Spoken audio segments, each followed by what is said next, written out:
love hits me like moonshine, knocks me over like moonshine. Your love hits me like moonshine, moonshine, moonshine. Hey, moonshine, that clear corn lick, you got nothing on your midnight kiss. The way it feels. Jayne, thank you so much for coming on board. Thank you. I am very sincerely going to try and hold my fangirling back, which didn't help because I was already impressed by you. But the more research I did on you, I just found my awe kind of expanding even further. You are such an impressive artist. I'm going to start with Moonshine. Now, Wanted went #1. Moonshine has gone #1. Congratulations for that. That's huge. How do you set expectations after a #1 album when you go to release that next album? Oh, well, it was nerve-wracking, but I think it was more nerve-wracking the first time because I was up against Keith Urban. Yeah. And whenever Keith Urban is on The Voice singing, his sales go up. And so I was like, Wanted's never going to go #1. I've got no chance. And then all of a sudden it went #1. So I'm like, if Moonshine goes #1 as well, that'd be great. But That's amazing. And it did. Because look, in all honesty, you never know who is actually going to come out on that same day. Like you could risk it and Taylor Swift's coming out. So Yeah, true. I think you can't really live your life around it. But if you do get it, it takes a lot of hard work because you do a lot of pre-album release day marketing. But I don't know. That's also part of the fun of it, I guess. Yeah. So I hear a lot of people talk about like it was a lot of work. Can you list like some of the things that you actually have to do to kind of put yourself out there when you release an album like that? Yeah. Look, I've learned a lot over the years. This is my 6th album. So, and I've been independent for 5 of those records. And the only reason why I was signed to ABC for the Renegade album. And the only reason why I left wasn't because I got dropped, was because I'd actually recouped. And what had happened was Stacks, which is actually still to this day one of my biggest songs, was ready to go. I was going to America. I was performing in Dallas, the biggest truck show in the world, and they weren't able to release it because it wasn't going to fit. Like they only had so much time. So they said, well, look, you've recouped. Why don't you go independent? So I was like, all right, I'll go. And I'm sort of glad in a way. I know that sounds bad, but yeah, I really enjoy being independent as much as it was great working with ABC on that release. I like to have control of the plan. Yeah, okay. And that's probably why I have been successful. Because I remember when I got signed to ABC, the only reason why I got signed was because I was making a lot of money selling CDs back then. Yeah. And I said, look, I'm making all this money selling CDs. Do you want to partner together? And it was sort of more like the bean counter question, you know. Because I was signing all these young girls at the time, and I was like in my 30s, and I was like, there's no way they're going to sign me, you know, and in the end they did. So, but the reason why I got signed was because I had, I guess, worked out how to, I mean, obviously it all still comes down to songs, but it's also part of the strategy of how to release a record. And Yeah. And I've watched a lot of people, like I remember Jasmine Ray, Tim Holland, was working, who also signed me to ABC actually. He was Jasmine Ray's manager. And I watched them roll out this 3-month plan, and then she got the #1 aria. So Wow. yeah, I watched other people and how they did it. And so I actually rang him after I went #1 with Wanted and said, thanks, I copied everything you did. And it was.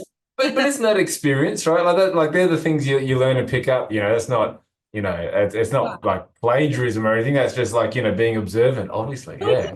This model, really, you know, like, and I realized that was a really smart way to roll out a record. And in saying that though, it does change because with the way everything, you know what I mean? That might work now, but I'm not saying everybody do it that way and you'll get a #1 aria because one, you might be up against Troy Cassar-Daley or someone like that, or Lee Kernaghan, but it's more that, you know, formulas change. If you're a good business person, you're always evolving. You're always doesn't matter what business you're in. Yeah, It 100%. never stays the same. The formula, I think you've still got your core business model, but I think the formula shifts. Yeah. Yeah, totally. And you're right, like there's a lot that you can do to promote now, but you still need to have a quality product to start with, quality songs, right? So how does Jayne write a song? How does Jayne kind of write an album? Well, it's sort of my career's been very bizarre in that I have got a very strong marketing brain, Michael, as you already know. Yeah. I come up with these crazy ideas and they either win or lose, but I also have fallen into things, but when I fall into them, I grab it by the horns and ride the wave, I guess is probably ride the bull as you better way to put it. Because I think I mentioned this up when we were chatting not long ago. My first album, I grew up in country music. I worked in the rock world.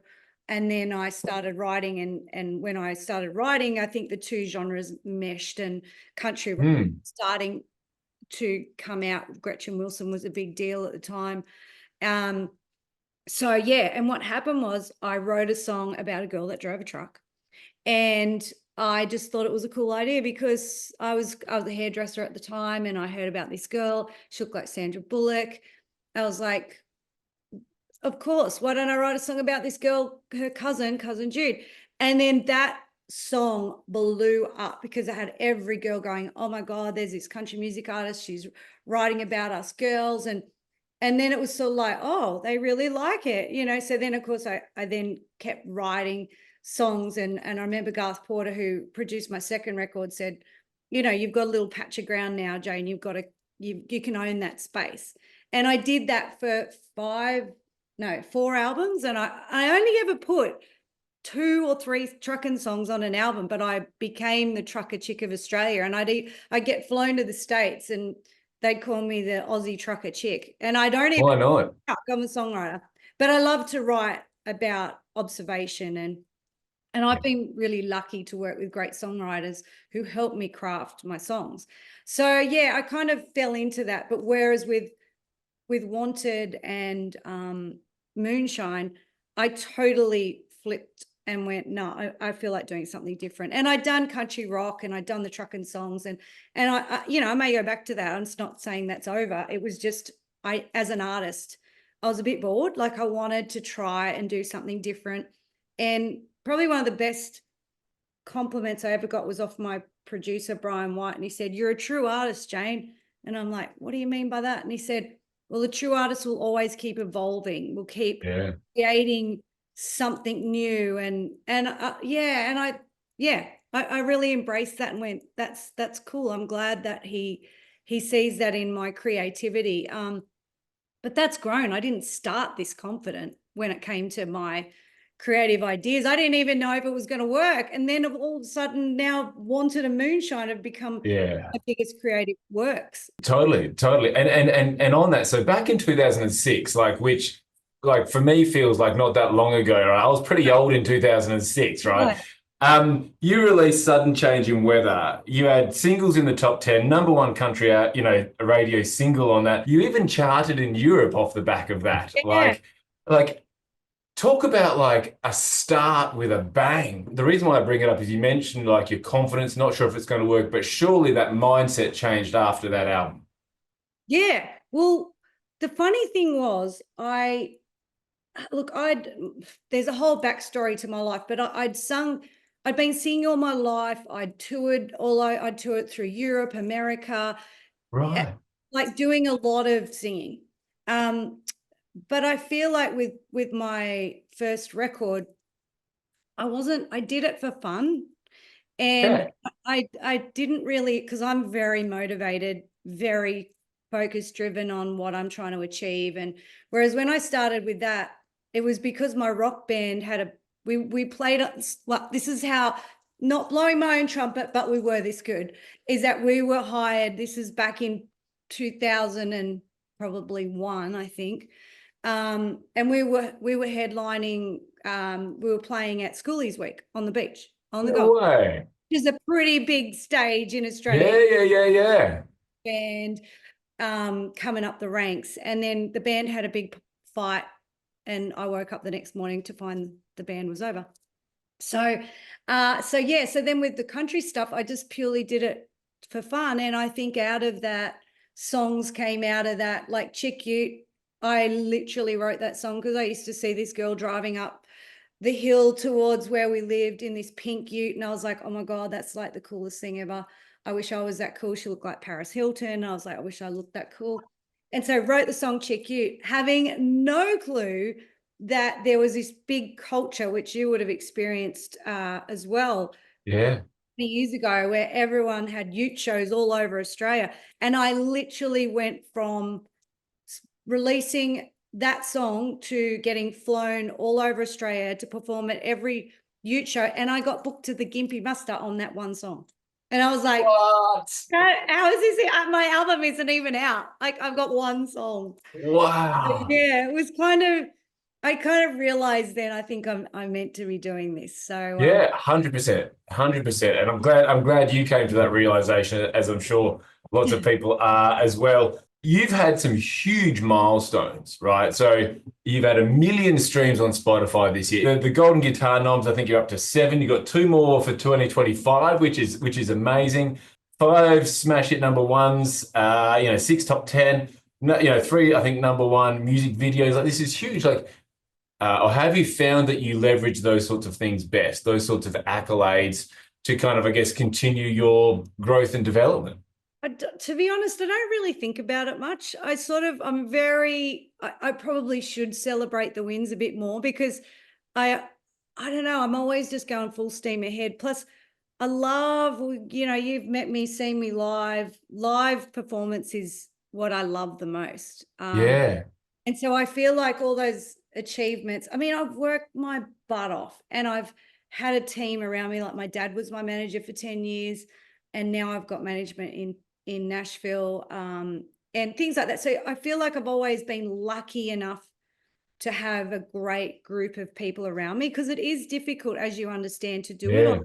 And I am not great at a lot of things. I'm good at certain things, but you can ask my band. I'm not very good with detail when it comes to being on the road. I mean, like, gosh, I'd probably end up in Africa instead of America, But I've always been a visionary. I always see the big picture, and then I sort of narrow in on okay, right now I'm going to work on this. So, like, right as of today, I'm coming up with a whole new show for next year. Yeah, right.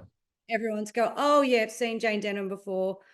I want everyone to go, what's she going to do next? So I don't really look at, like, I'm so glad I've achieved that, because I wouldn't be able to do what I do if I hadn't have achieved that. But I think now I'm starting to hit my stripes a bit more, because I can, all that momentum, I guess, of the years of success. Because I've got to be honest, the success was like this, and then it went like this. And what I mean by that is, the success was going like this, but then suddenly Instagram and Facebook and all those came in. Well, all my success was before all that. Yeah. Sales, when I was selling huge amounts of units back in Shake This Town, there was no digital. Yeah. So I kind of it was like I was on my way up and I was here, and I was like, and then all of a sudden I had to start again. And like a lot of other people, like even the Becky Coles and the Adam Harveys, and Amber Lawrence, we've all had to start again and build it from the ground up again, which was tough, to be honest, but we're all still here. So yeah. And because live music and a musician's life has evolved so much, this last 20 odd years. I'm curious if I can ask, where does an artist of your caliber, like, where do you make your money? Like, is it the live shows? Is it I don't know, surely it's not the streams, because you get paid 4/5 and not much from that. Like, is it the merch? You have this moonshine kind of, liquor that you sell as well. Like, as an outsider looking in, I'm always curious as to where the bulk revenue kind of comes from in a business kind of sense. Yeah, definitely live. Definitely. Yeah, right. Yeah, it's all from live shows, basically. And out with that, you get the merch and stuff like that. And I do make a bit off streaming and YouTube and stuff like that. Like, I do get a nice little nugget every month off my label. It's not enough to, change, but it does help you'll keep the business moving along, I guess. Yeah. And I've taken some massive financial risks, which are probably, if anyone looked at my business, you would just go, you're an idiot. And what I mean by that is, like, this year I took my full band out on the road. You've seen it, like, it was hard because the budget in today's climate was through the roof. Yeah. Because you had to have accommodation, fuel, car hire, et cetera, et cetera. It was hard. But at the same time, it's what I wanted to present. And I know that it always produces a fruit. So yeah, like, I could have just taken, like, instead of having that nice little float that I had, I've actually invested it again. Yeah, great. And I'm not surprised that your live shows are so you get so much traction with that, because one thing I love about you when you play live, and I've seen you play multiple times, is like you guys commit. There's very few bands that I feel that would really give 100% passion, like when you play and you see it and you feel it and it's palpable. And like, I think that one of the biggest indicators for me is like the crowd swell. Like whenever you play, I've seen you at festivals, the volume of people that come in front to be in that moment with you, I think is one of the biggest signs. And so I'm not surprised that like ticket sales and foot through the door are what drives so much success for you. So with so much going on, how do you find a balance? Like, how do you take time out from that schedule, from that planning, because there is so much detail and stuff that's needed on that? How do you kind of make time for Jayne? Well, I have a really great husband, I must, who has taught me to put boundaries in, because I am not the sort of person that stops. My brain never stops, to be honest. Like, I'm always creating stuff in my brain, or thinking about things, or like, God help us when we go on a motorbike trip for a week, because I sit on the back of a motorbike and I'm literally, by the end of that week, I've come up with some new idea. Brilliant. Yeah, I don't know. I just like, I guess in a way I'm a dreamer, I guess is probably a good way to put it. So I don't think my brain ever stops creating and thinking of ideas, and it brings me joy as well in saying that. Like, I enjoy thinking of cool ideas and then going, is it a good idea, or is it a great idea, or is it a good idea? And then I, go to my team and I go, oh my God, I've got this idea. What do you think? And they go, no, that's stupid. Or, and that's cool. So I never stop, but I don't think that ever stops. But Dave's really good at saying, all right, like even yesterday's probably the first time I've ever worked past 6 o'clock, because he just was like, no, you have to stop. You've got, but it is a fact that people who achieve well have those. They don't 24/7. And I think for a creative person too, it's good to not just keep your brain going all the time, because you do need that clarity. You need that rest to come up with those great ideas. So I don't think like I said, I don't think my brain ever stops creating ideas, but I think it's really important to rest and to get your head out of music, because unlike when I was a hairdresser, I'd get up, I'd go to work, open the door, take their money, do their hair, close the door, home. That's pretty much it. Like, it ends. Yeah. It never ends. Does Jayne ever not get what she wants? Like, I look at you and the festivals you do and the shows you do and the success you have with your music and things like that. And, you release these, great ideas, but do you ever kind of like, I want to play here, or I want to do this? And I don't know, do you get rejected ever? Oh, well, funny enough, I was only having this conversation the other day with Sarah from the Buckleys, because it's been like, I think I'm the sort of person, I always kind of try and put a positive spin on it. And rejection in this business and disappointment is part of the ups and downs, because let's face it, it's an emotional roller coaster being in this business. And I think I've tried to quit 20 times, get over it. And I'm like, oh, it's all too hard. And I think it's important to get people around you who you can talk to. This is just a side note, but something that's really helped me is finding those people in the business who you can talk to, who can talk about all the crap, but they're not negative. Okay. Amber Lawrence is definitely one of those people for me. We can get on the phone and have the biggest rah session, but it's not negative. It's not Wow. Okay. people bashing. It's not like, it's the facts and it's our opinion or whatever, and we can talk it out. But then we go, okay, but we're good. We love everyone. We're fine. Let's go. Keep going, you know, and we're Wow. looking for each other. And I think that's a key thing to keep mentally really stable in this business. I know the girls from Jetty Road, they were always like that as well for me, really. Yeah. Because it's hard. And if you bottle all that emotion or disappointment or rejection, feeling of failure, all that, and it happens to all of us. I don't care what level you're on. It's still a creative person's thinking, because you look at Spotify and then you go, oh my God. I mean, you know, you look and go, oh yeah, you've got 1 million. And then I look at someone else that got 22 million and I'm like, I'm a loser, you know. Ridiculous. But you know what I'm saying? I do. Yeah. So you never really arrive ever. Yeah. But what I was saying to Sarah Buckley was, there's so many festivals now I'm getting that my dad, who has sadly passed away, was pitching for over 10 years ago. Wow. And we used to have this joke. And because I was pretty confident, if you book me, you're going to like me, because I do turn up with a very cool show. Yeah. And I'm not saying everybody likes me, don't get me wrong, but I know I can deliver an entertaining show. And so we'd say, Dad would be like, oh, you know, you've got to book Jayne and this is what she's achieved. And then they'd be like, no, sorry, pass. And so our joke was, oh, well, the price just went up, because we'll be like, oh, well, you'll be sorry. I love that. Because by the time you book me again, I'll be even more successful and I'll be heaps more expensive. Now, whether that actually happened or not is irrelevant, but it was a great way to keep you going. And it's funny because now, like last year, I had two festivals that we have been trying to get for over 10 years. Wow, I love that mindset. Like it's a small shift, right, in how you perceive something. Oh man, that is great stuff, Jayne. I love that. Thank you so much for chatting, and I really appreciate your honesty and your time. I wish you the best. I can't wait to see you. You're coming back to WA next year. I see there's an all-girl lineup at Jarrah Fall. That is a brutally amazing lineup. It's a great show. Are you doing any other shows in WA while you're over?